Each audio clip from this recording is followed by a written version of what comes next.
Alright guys, so before we kick the video off, I just need to welcome absolutely everybody watching this video to the Grand Tour because we are officially headed towards a GT campaign. Now, it's so funny because Dragon Ball Legends posted an official post saying Ultra Super Saiyan 4 Vegeta is supposed to get revealed, or the character, but we know it's Super Saiyan 4 Vegeta. He's supposed to get revealed in 9 hours from now, from the time of this recording, and then they deleted the post. So we're going to talk about why they deleted the post, because was that a mistake? Is that meant for another character? Because they've messed up like this before as well. But guys, let me ask you another question, okay?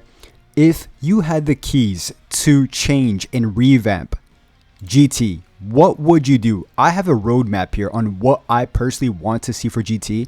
There is so many cool directions they could take with this tag. I mean, honestly, GT gets some hate, but the older I get, like, the more I'm appreciative of GT. Like, it has its own aesthetic to it. I don't know how to describe the aesthetic, but I'm an old guy. I remember when GT first got released, but you know, the older I get, the more I'm appreciative of GT. But guys, let's not waste any time. Let's get into the video. And by the way, if you're excited for Super Saiyan 4 Vegeta, give me a like. Are you a guy? I mean, it's about freaking time. The last standalone Super Saiyan 4 Vegeta that we got was 7 years ago. It's when the first original Super Saiyan 4 Goku got released. So it's been a cool minute, right? So is it 6 years or 7 years? I'm not even sure. I lost track. But honestly, guys, let's get into it. The first character I do want to see is a character that's very under the radar. Like, when you think about GT, a lot of people seem to forget about this movie, which is Heroes Legacy. I love this movie. It's so simple, but like, it's because I remember when this movie first got released, I was a little kid, just like, this Goku, right? The Goku Jr. And he was like a super, I don't want to say like wimp or anything like that. I mean, he was a wimp, right? He was like scared, and, he had to like live up to Goku's legacy. That's why it's called Heroes Legacy. And he wasn't living up to it. And then he just kind of like shows up, and he kind of looks like Bardock too as well, with the red hair. I just love this movie, man. This character looks really freaking sick. So yeah, I mean, this would be a great opportunity to bring out an LF Heroes Legacy Goku. I would absolutely love to see it. And if it's not an LF Heroes Legacy Goku, honestly, Oob needs some love as well. I would love to see an LF Oob. I think that character definitely deserves an LF. I mean, at this point in time, everybody deserves an LF, but Oob is just like, the reincarnation of Boo, right? So, and he's just, I just like Oob a lot as well as this Goku. So those two characters. And if Oob doesn't get an LF, maybe a 1% sparking, right? He does have a 1% sparking, the one with endurance and AoE, the yellow one.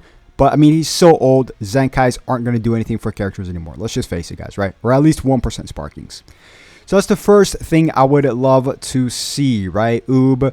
Honestly, we also haven't gotten this outfit of GT Goku, which is quite shocking as well. So maybe I just don't want to see just one Goku. So maybe not. Maybe a free-to-play Goku. This Goku as a free-to-play character would be pretty cool, actually. Yeah, let's do that. Let's go with that. This Goku free-to-play with the blue outfit. Let's just go with that. Now, here's where it gets kind of juicy, guys. Here's where it gets kind of juicy, okay? We have a few LFs, and I could pull up my in-game as well in just one bit to show you guys. But we have a few LFs here that is worthy of A Zenkai, or B, a unique equipment, okay? Now, the oldest one in this list is, of course, the Super Saiyan 4 Bros, from the Legends Festival. He was the first ever tag character he wasn't the first ever tag. What am I saying? Was it Super Saiyan Blue Bros? It was, I think so, right? Yeah, it was. It should have been. But this tag right here, I mean, honestly, when he first came out for the Legends Festival, he was so freaking hype. They got AoE and green card as well. But honestly, one thing that I don't like what Dragon Ball Legends is doing is they're holding back their punches with Zenkai LFs. And I'm going to take the last Zenkai LF we just got right now. It's the LF cooler is it's mid, it's mid.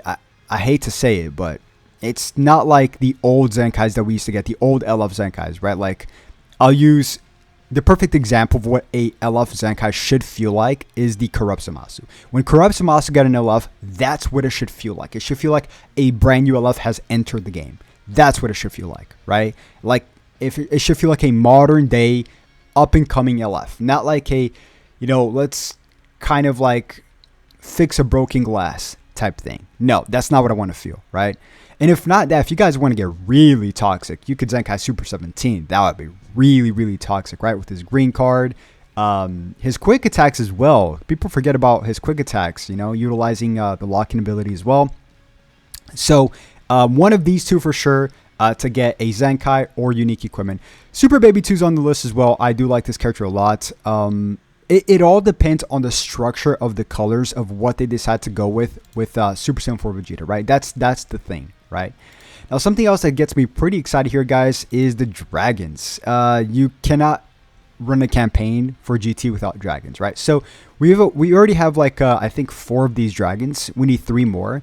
And if you guys didn't know, it spells Shenron, as you guys can see, right? Sin Shenron, Haze, Ice, Nova. You guys get the point, right? So we already have Sin Shenron. We already have Ice. We already have Nova. We already have Rage, which was the latest one, which by the way was really toxic as well when he first came out. So this character is really toxic. That leaves us with Haze. That leaves us with Oceanus and Natrun. I'm terrible with pronunciations, but this guy. Honestly, I would love to see either Haze or Oceanus, excuse me.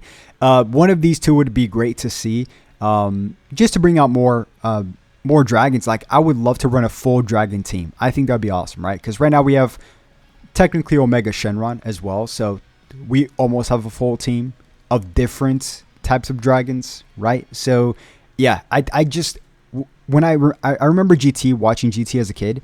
I remember watching these dragons. I'm like, damn, these dragons are so freaking sick. What is this? Like, it was something different, right? Something that we never really saw in terms of like uniqueness, I guess, in DBZ, because it was right after like the Majin Buu saga, and then we're getting dragons. I know dragons are just freaking cool, right? Anyways, so yeah, honestly, there's a lot of cool directions they could take with this tag. Hero's Legacy, man, if they could somehow pull this off, even as if honestly, this character doesn't even need to be an LF. He could be a free-to-play character. He could be, I just want this character, right? He could be a free-to-play character. It's fine. So maybe the free-to-play character, Hero's Legacy Goku, and then give Oob the LF, and then give these guys here a Zenkai, right? Give one of these guys a unique equipment and one Zenkai, and make sure you do it correctly, right? Ultra Super Saiyan 4 Vegeta, and of course one of the dragons. I think that would be an awesome campaign, as long as they don't suck, right? Because I feel like LF Metal Cooler was a flop. Even though the triple lives is really cool, the animations is really cool, but they just designed the character very poorly, right? And same thing goes for the Zenkai LF Final Form Cooler, right? It just needed to feel better, right? It just needed to feel better. And the LOE campaign, I'm gonna just call it an LOE campaign because that's what it is. It was really short, a little bit disappointing, obviously. I did like some stuff that they did with the uniqueness of, you know, when you boot up the game, it gives you an option of like picking whether or not you want to get in King Cold's, you know, clan, and it only gives you one option, so it's yes. I thought that was a little bit, it's like a small thing, but it was just kind of like a fun campaign collecting the swords and stuff like that. So, and the missions were really cool too. The PvP missions to collect the titles and invade the planets. That was really cool. But the characters' designs themselves was a disappointment. But guys, comment down below. What do you want to see? I love to read your comments. I'm excited, man. And they deleted, by the way, let me just cover this really quick because I completely forgot. So they originally posted this, which says tomorrow, 8/24, which is Kobe. Shout out to Kobe. You know, 9 UTC, which is at 2 a.m. Pacific time, which is a few hours from now, like 9 hours from now. A new character will be revealed on our social medias. And then they deleted it. And then they said, sorry for our apologies, blah, blah, blah. And then they reposted this, which says, a new character is joining the fight. A new character will be revealed on our social media accounts. And they didn't give a specific date. So people are speculating whether or not this is for a different character by mistake. The background, I don't know. They've hinted, aka leaked, many things before. So I don't know if this is like a leak for something else, or at least the background itself. But we'll see. We'll see. I'll keep you guys updated here in a few hours if we do get this reveal. So keep those notifications bell on, guys. And I'll definitely catch you guys once again very, very soon. Have a blessed day. Peace.